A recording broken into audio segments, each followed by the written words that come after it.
Assalamualaikum warahmatullahi wabarakatuh. Perkenalkan, nama saya Regina Andawinata dengan NIM 2105124746. Di sini saya akan menjelaskan mengenai materi pengukuran, besaran, dan satuan. Pengukuran adalah suatu kegiatan membandingkan sesuatu yang dapat diukur dengan ukuran lainnya sebagai satuan pembanding. Kemudian besaran adalah suatu yang dapat diukur, memiliki nilai tertentu, dan dapat dinyatakan dengan angka dan memiliki satuan tertentu juga. Sedangkan satuan adalah pernyataan yang menjelaskan dari suatu besaran. Contohnya, pada semprotan nyamuk ini tertulis memiliki isi bersih sebanyak 600 mili. Jadi, isi bersih merupakan besaran yang diukur, sedangkan mili merupakan satuan dan besaran yang diukur. Dalam ilmu fisika, besaran dibagi menjadi dua, yaitu besaran pokok dan besaran turunan. Besaran pokok adalah besaran yang satuannya telah didefinisikan terlebih dahulu dan tidak diturunkan dari besaran lainnya. Adapun besaran pokok seperti ini. Sedangkan besaran turunan adalah besaran yang satuannya diturunkan dari besaran pokok, yaitu seperti ini. Satuan dari hasil pengukuran yang dapat dikonversikan dalam satuan lainnya disebut dengan konversi satuan. Konversi satuan memiliki tiga, yaitu konversi satuan panjang, konversi satuan waktu, dan konversi satuan massa. Alat-alat ukur yang digunakan untuk mengukur besaran panjang memiliki perbedaan dalam ketelitian dalam pengukuran, di mana nilai ketelitian adalah nilai panjang terkecil yang masih dapat diukur oleh benda tersebut.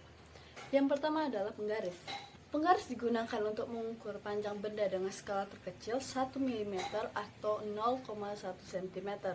Ketelitian atau ketidakpastian dari penggaris 0,5 mm atau 0,05 cm. Yang kedua, jangka sorong. Jangka sorong digunakan untuk mengukur panjang dengan panjang maksimum 10 cm. Jangka sorong terdiri dari dua bagian, yaitu rahang tetap dan rahang geser. Jangka sorong memiliki dua skala, yaitu skala utama dan skala nonius.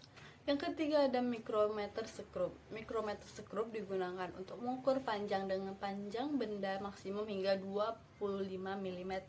Selanjutnya adalah pengukuran massa. Yang pertama, neraca pasar. Neraca pasar banyak digunakan sebagai alat bantu hitung dalam kegiatan jual beli di pasar. Yang kedua adalah neraca digital. Neraca digital merupakan neraca yang dilengkapi dengan layar digital sehingga dapat menampilkan massa benda yang diukur secara otomatis. Oleh karena itu, neraca digital tidak memerlukan anak timbangan lagi seperti neraca pasar. Yang ketiga adalah neraca pegas. Neraca pegas merupakan neraca yang dilengkapi dua jenis skala. Yang keempat, neraca Ohaus. Neraca Ohaus merupakan jenis neraca yang sering digunakan dalam percobaan di laboratorium. Neraca ini memiliki tiga lengan, yaitu dengan lengan belakang, lengan tengah, dan lengan depan.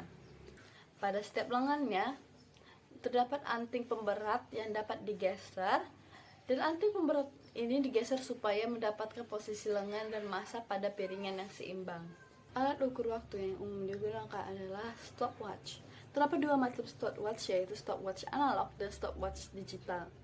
Waktu yang diukur dengan menggunakan stopwatch digital dapat diketahui dengan melihat nilai yang tertera pada stopwatch. Sedangkan waktu yang diukur dengan stopwatch analog dapat diketahui dengan melihat jarum penunjuk pada stopwatch. Jarum panjang menunjukkan waktu detik, sedangkan jarum pendek menunjukkan waktu menit. Alat yang digunakan untuk mengukur suhu adalah termometer. Sedangkan dalam fisika terdapat 4 macam skala yang digunakan untuk pengukuran suhu. Skala tersebut adalah skala Celsius, Fahrenheit, skala Kelvin, dan skala Raymond. Beberapa termometer dibuat dengan fungsinya tertentu. Yang pertama, termometer klinis. Termometer klinis biasanya digunakan untuk mengukur suhu badan. Termometer klinis banyak digunakan oleh dokter di rumah sakit. Skala termometer klinis didesain dengan suhu antara 35 derajat Celcius hingga 42 derajat Celcius. Yang kedua, termometer dinding. Termometer dinding digunakan untuk mengukur suhu ruangan. Termometer dinding biasanya menggunakan dua macam skala pengukuran, yaitu Celcius dan Fahrenheit. Yang terakhir ada termometer Six Bellani. Termometer Six Bellani digunakan untuk mengukur suhu maksimum, terutama di dalam rumah kaca. Biasanya termometer ini dipakai sebagai alat bantu penelitian. Contohnya, di sini saya mengukur banyaknya beras dengan menggunakan genggaman tangan saya. Di sini ada sekitar 3 genggam beras, di mana genggaman merupakan satuan yang diukur untuk mengukur besaran beras, yaitu massa, dengan menggunakan satuan tidak baku. Jika seseorang menggunakan timbangan sebagai alat pengukur besaran beras, yaitu massanya, yaitu berarti dia menggunakan sistem pengukuran dengan sistem baku yang dapat dilambangkan dengan kilogram, sedangkan ini menggunakan genggam tangan.